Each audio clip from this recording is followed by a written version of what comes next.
Hey guys, coming against me another movie for guys, continuing my 31 days of horror reviews. This is day 3, and for this movie that I want to review, basically I reviewed this movie for two reasons. One, because if you guys remember last year, I reviewed a movie called The Blair Witch Project, which of course was basically the first found footage movie and kind of started all the found footage movies, and it's probably my favorite found footage movie of all time, and I knew because I did that, I wanted to do another one this year. I was gonna do the original Paranormal Activity, but I've seen that so many times that I don't need to really watch it again. Um, so I picked this movie because of that, but also because I wanted to watch an anthology horror film, because I was gonna do Trick or Treat, but I felt like that was too typical to do. I want to do something a little bit more out of the box. So I picked this movie to kill two birds with one stone, and that movie is the 2012 anthology horror film VHS. VHS is a film that I've been interested in for quite a while, definitely, because like I said, one, I could kill two birds with one stone. Two, it just seemed like a much more unique concept and showed how you can make the found footage genre and the anthology genre, two very typical horror genres, unique. And this movie really does do that. It's a very creative movie. Now, this movie is an anthology film, but essentially it does have a frame narrative, as they call it. Basically, the basic story of this is that there's this criminal gang who basically they do some very bad things. They smash walls, they sexually assault women. I mean, they just do some very, very bad things. And this anonymous source offers them money to break into a house and steal a single VHS tape. And basically, that's what they plan on doing. And when they do this, they find an old man sitting dead in front of several televisions that's playing white noise. And basically, from here, they discover hundreds of unmarked videotapes, and basically, they decide to watch all of them. But as they watch them, they start to realize that there's something weird going on. Things are changing in the room, things are there that aren't there before, and that's basically a frame narrative. The 5 films that we get, basically, I will tell you the plot of each 5 of the films that we have here. The first film is called Amateur Night, and this movie is, this short film is about these 3 guys, Shane, Patrick, and Clint. Basically, they have rented a motel room and planted a camera inside inside Clint's glasses to basically make a hidden porno film. They're going to pick up some women and they're going to put them in a porno film. But then when they meet this one woman, something weird happens. They meet this one weird woman, and that's all I'm going to say about that one. The second one is about this couple that's going on a second honeymoon, and the character of Sam, basically he is approached by this strange woman, and that's basically all I'm going to say about that one. Then the other one is about these 3 friends going on a hike. Basically, they're going on a camping trip, and one of them gets murdered, and that's what I'm going to say about that one. And the fourth one is a Skype conversation between a girl and her boyfriend, and she starts to think that someone may be in her house that she doesn't know about. And then the fifth one takes place in 1998, which is actually the year I was born. And it's basically these 4 people go to a Halloween party, and they end up at the wrong place, and that pretty much is all I'm going to say about that one. So, those are the 5 skits. They're all, you can tell, very distinctly different, and that's basically what this film is. It's encompassed of these 5, basically little short films. Now, because of this, I can't really talk about the acting, other than saying that, for the most part, I think everyone is really good here. I don't really think there was anyone bad in this movie.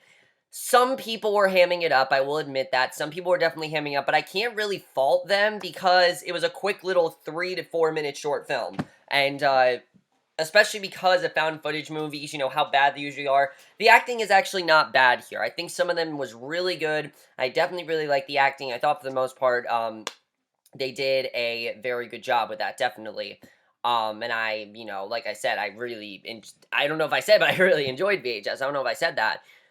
But basically, I think overall, like I said, the acting was very good from everyone. Everyone did a pretty good job, and I don't really need to point out anyone specifically. I will say, I think the best acting was in probably either the fourth one or the first one. Those two, I think, had the best acting. The fourth one, because it felt very realistic in what was going on, and the first one, because you could see it, there were these 3 guys and things like that. I thought all the acting was pretty good. The worst acting, I have to say, was probably in... Worst acting was probably in, like, I'd say either the 5th one or the 3rd one. Just they were good, but I thought the acting was a bit kinda too over the top in those. In some of them, they were definitely too over the top, but I thought for the most part the acting was pretty good. The directing here, again, I can't talk about the directing because they're all directed by different directors, and I have to say, that's one of the most interesting things about this movie, is kind of getting to see all the different styles that these directors have. They all have different styles to their movies. You know, some of them are a bit more comedic than the others. Like the Skype one, for example, starts off as a comedy. It really does. So does Amateur Night. It starts off as a comedy. It's interesting to see. Then you have something like Tuesday the 17th, you know, the camping trip one. That one starts off as, you know, right away as this like kind of like it's interesting the way the different styles they had. And also something I was very impressed by with the directing is the tone. The tone feels very realistic. It feels like these things kind of happen out of nowhere, and that's how it should feel. We shouldn't feel like this was planned. That's not how you should feel in a found footage movie. You should feel like this wasn't planned. You should feel like this was just something that happened, that you know, some sort of mishap that happened, and that's how it should feel here. The writing I thought was very strong for the most part. My only complaint with the writing is that some of the films felt a bit too similar. I felt like they, you know, had different ideas, but some of them didn't really work as well. My least favorite by far definitely was, I think, you know, probably my least favorite was the second honeymoon one, because it was very short. It didn't really go anywhere, and it tried to do this one twist and it didn't really work, I have to say. And some of them seemed like they could have been a bit deeper than they were. Like, I felt like some of them were trying to have deeper messages, and then some of them weren't. And because the different tones, they don't exactly work. But in a film like this, that's what you expect. You expect for these films to all feel distinctly different, and they pretty much do for the most part. And I thought the writing was actually very shocking at points. Some of the writing was very shocking, and I was very shocked at what was going on. There's some really good twists in these movies, especially the first one. If you haven't seen it, you guys don't know about the twists in the movie. It's very, very scary, and it's pretty fucking disturbing if you ask me. The 5th one especially, I mean, that one was very, very terrifying, and I didn't know what was going to happen there. And even the frame narrative is very compelling because you don't know what's going on, and you keep wanting to come back to that narrative to see, you know, what's going on here. But they don't spend a lot of time on it because because the whole point is that they're watching these films, and that's kind of what they're seeing is kind of starting to happen to them. And I thought that was definitely very interesting the way they did that, and I definitely really like that. Definitely was a very interesting way they did that. I was very impressed by that. The cinematography I thought was very good because it didn't look cheap. That's how a found footage movie should look. It should look cheap, and they did a good job with that. Also, something I liked about the 5 films is that they each gave a reason why they were recording, because you always have to wonder, why the hell are they recording this? In Amateur Night, it's because they want to make a porno. In Second Honeymoon, it's because the wife wants to recount the events and look back on them with her husband. In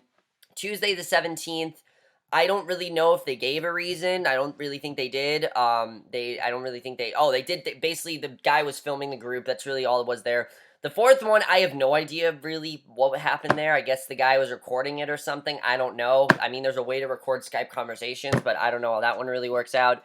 And then the 5th one was all supposed to be a, you know, just a trip to a haunted house, and it was on a cheap camera, and I definitely, you know, basically everything is implanted by a nanny cam. So I thought that was good too, because it's something you have to wonder, you know, why are we watching these? Why are they recorded? That's something you always have to wonder, is why they did that, and I thought they did a good job with that, definitely. But the cinematography, like I said, they each look different. You know, none of these films really do look the same, and I was happy with that, definitely. Especially the 5th one, which takes place in 1998, looks like it was filmed in 1998. They did a very good job with that. In fact, I would believe if that was a real film. I would believe that actually happened because it looked like something from 1998. I honestly would believe if someone were to tell me, hey, they recorded that in 1998, I wouldn't be surprised, because it looks old. It doesn't look new, and I like that. I like that these weren't digitally remastered, because they're on these snuff films. They're on these videotapes. What do you expect? They're not going to look good, and they did a very good job with that. really putting us into what they're watching. And a lot of times you don't want to watch what's going on in this movie. This movie is surprisingly very, very graphic. I was surprised by how graphic this movie was. It gets very graphic. There were several times where I had to look away because I didn't want to see what was going on. And I'm not trying to be like a pussy here, guys. I'm saying that I think anyone that watch this movie, there'll probably be points where you're going to want to look away because it's pretty fucking terrifying on what you're seeing. You're seeing things that you probably don't want to see and you were never meant to see. That's why these films are there, because they were never meant to see them, and it really goes with the horror of this movie. You're kind of watching these horrible events play out, and it's really hard to watch at times, especially I would say especially the first one and the third one and the fourth one. Those were the ones, I mean, all of them are definitely pretty scary, but the first one especially, that one takes a turn for the worst, and I thought that was definitely very interesting. My only real problem with VHS is just the tone overall, like I said, is very mixed. And also, there was a lot of points where some of them got kind of boring, especially the second one. The second one I found to be quite boring. I was not that into the second one until something actually started happening, and then when something started happening, it would cut away. And sometimes this worked, and sometimes it didn't. It worked when you had a very interesting story, but then when you didn't, it felt very boring, and some of them I wanted to end quicker than I wanted to. I wasn't as into some of them as I wanted to be. I really want to be a lot more into these, and it felt like some of them were some of them also felt like they were cut too short. Like, it felt like there should have been more to it, that they could have done more with it. I get that they're supposed to be 5 films, but you could have made them at least, like, all 15 minutes long. Some of them, I think, are quite short. Like, some of them, I think, are only, like, 3 to 4 minutes. Some of them are very long. They go on for about 10 minutes or 15 minutes, but some of them are only, like, about 3 or to 4 minutes long, and I think that sort of was the only real problem I have with this film. The editing I thought was fine. I thought, like I said, there were things that went on, I think, a bit too quickly, and also some things I think went on a bit too long. The second one, I think, went on a bit too long, definitely. I was not that into it because of that. Some of them definitely I thought went on a bit too long. And the only other thing I would say is that they don't fully explain why we're watching this and why these guys are watching this. Like, they don't fully explain that, and I get that that's kind of supposed to be scarier, but for the frame narrative, why are they watching this? You know, why do they keep watching these if they don't like them? Maybe it's because they're criminals or whatever. It's just very interesting. We don't really get a reason why, but I think that's part of the fun of it, is that it's kind of scary, and the films don't really connect that well. Like, they're very, very different. They all are scary, but they don't really connect very well. So, again, I get that they're supposed to be witnessing the worst things they've ever seen, but that basically is all I have to say about that. But overall, guys, I thought VHS was definitely a much more enjoyable found footage film than it could have been. It did something different, which is what I really do give it props to. It did things that were different. It did things that other, found footage films haven't done. It brought back the anthology horror genre. I might check out VHS 2 maybe next year at some point. I'll never watch VHS for a while. I heard that movie is horrible. But I thought it was definitely really good. I definitely recommend you guys check it out. It's on Netflix if you want to. The second and third one are there too. But I think if you checked it out, you will definitely be pleasantly surprised. It's not the stupid horror films that you usually watch. So something else I like is that the characters in this movie don't really make dumb decisions. Some of them do, especially in the third one, they make some really dumb decisions. But in some of them, they actually made some very intelligent decisions. Like this fourth one, they made some intelligent decisions. The second one they did. And I was very impressed by that. I definitely really like that. And it doesn't really go with all the cliches and kind of goes in some directions you might not think it goes into. And the film truly is scary. It's something that I think you will probably be scared by and probably will think about. And that's definitely one of the reasons why I liked it as much as I did. But that's my review of VHS. Hope you guys enjoyed them. Let me know if you guys saw this movie, you have seen it. And we'll see you guys in my next video, which will be for tonight's episode of Doctor Who. And we'll see you guys for that. Okay, bye.